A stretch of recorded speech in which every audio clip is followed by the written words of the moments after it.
Legal. Oi, pessoal, tudo bem? Temos mais alunos chegando e a gente está com um grupo nos acompanhando à distância. Esse curso está sendo viabilizado com uma turma reduzida aqui no presencial e com um grupo de alunos à distância. Muito bem, nós vamos então dando início.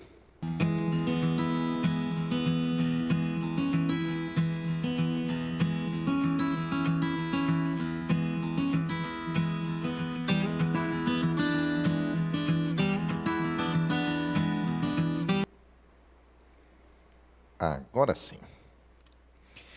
Gestão dos contratos administrativos, e aqui está a lista do que nós vamos tratar. Mas, de toda forma, bem-vindas, bem-vindos, quem está nos acompanhando à distância, quem está presente aqui e quem está chegando. Primeira vez conosco? Não? Também não? Qual município? Ah, tá. Desculpa, aqui com a máscara a gente não reconhece muito fácil. Bem-vindas. Atuam na área de compras, licitações? Também? Isso. Então, esse tema terceirizações é um tema de grande relevância na gestão pública, porque nós estamos caminhando cada vez mais para reduzir a folha, né? Reduzir o gasto com o pessoal, esse gasto direto na folha de pagamento, não só em razão da LRF, que impõe limites, 54% para o executivo, 6% para o legislativo, lá nos municípios, mas porque terceirização de serviços na gestão pública é uma coisa muito boa.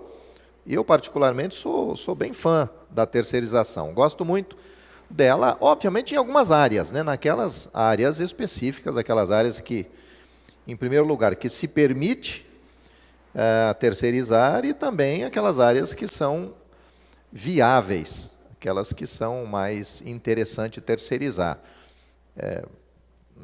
Nas obras públicas, por exemplo, você tem lá uma oscilação, né? Às vezes tem uma demanda grande, porque tem uma escola para ser construída, você exige mão de obra de 50 pessoas. Termina aquela obra, você não tem, na sequência, a necessidade de 50 pessoas.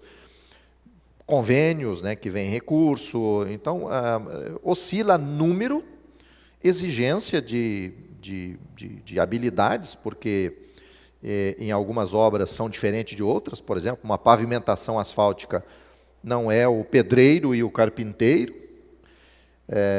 e hoje numa obra de edificação também não é só mais o pedreiro e o carpinteiro, você vai depender de eletricistas, de encanadores, de uma série de profissionais, a começar por aí. Mas também a gente pode terceirizar, por exemplo, os serviços técnicos, como vocês estão fazendo aqui agora, terceirizando os serviços técnicos de treinamento, capacitação, que nem todo município consegue ter uma escola de governo lá dentro, contratar professores e administrar por conta própria, tem que terceirizar. Outras áreas também, do tipo uma demanda especializada lá na contabilidade, no jurídico, o plano diretor, né? certos estudos que devem ser elaborados, um estudo de impacto, um geoprocessamento para você fazer a tributação atualizada. Você não tem essa expertise, conhecimento, e você não tem também, às vezes, estrutura para realizar isso. Então, terceirização é joia, e os municípios precisam de ir cada vez mais pensando nisso. Inclusive, a reforma administrativa que está no Congresso está pensando nisso, em ampliar cada vez mais as possibilidades de terceirizações. Algumas evoluções que têm acontecido em outras legislações, aí, tipo a própria lei nova de licitações, ela trata um pouco mais dessa possibilidade de serviços de terceiros. Então, não só no momento é interessante, como vai ampliar, eu acredito, essa área de terceirizações. Também tem a questão da qualidade e da eficiência. Você, se fizer com o seu pessoal próprio, em alguns momentos gera até economicidade. É até mais econômico eu passar para alguém realizar, realiza mais rápido, mais fácil. Eu sempre avalio isso na nossa vida particular, na casa da gente. Então, de repente, o maridão é aquele que tem que... Estragou a tomada, você tem que ir lá e consertar a tomada de energia.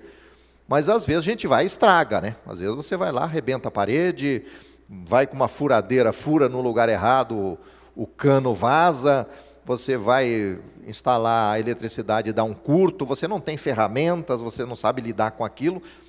Muitas vezes sai mais barato você terceirizar, alguém vem, faz, resolve, vapt-vupt, não tem maiores transtornos, Há poucos dias aí, agora na pandemia, que a gente ficou meio nessa de home office, e muito tempo em casa,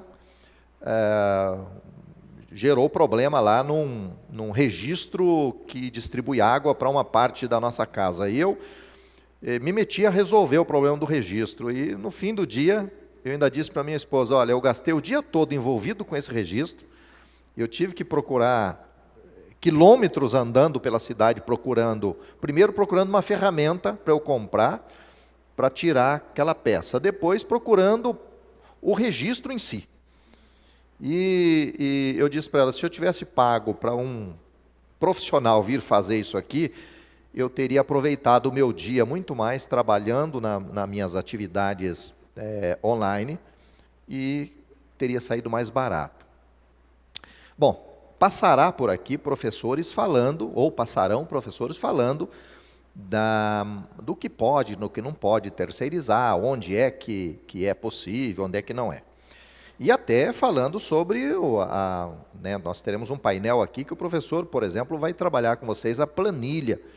Como é que você trabalha a contratação, sei lá, de alguém que vai fazer a limpeza da prefeitura?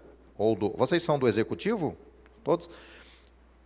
Quem vai fazer a limpeza? Nós vamos terceirizar esse serviço, porque é um serviço terceirizável. Primeiro, é muito tranquilo, porque se eu não gostar de quem está limpando aqui, não fez legal, eu peço para a empresa trocar. Se for servidor público, não vai ser tão fácil assim, exonerar, demitir, se for concursado, complica. Mas como é que eu contrato? Eu vou ter que fazer uma planilha, identificar quanto custa, quanto tempo leva, quantas pessoas precisa. Uma sala como essa, quanto de mão de obra eu utilizo aqui, mas eu tenho que especificar a limpeza das carteiras, quantas vezes por dia, ou na semana, ou no mês, o chão, qual tipo do sabão que tem que passar, se eu precisa passar espanador nas paredes ou não, aquele móvel ali, é lustramóvel, sei lá o que vai passar, eu tenho que especificar na planilha e identificar quanto eu gastaria para daí eu terceirizar, saber quanto eu vou pagar para o terceirizado. Passarão por aqui falando disso. O nosso papel hoje é tratar da gestão disso. A gente vai navegar um pouquinho ou uma grande parte da nossa tarde aqui, nós vamos navegar na nova lei de licitações, na 14.133.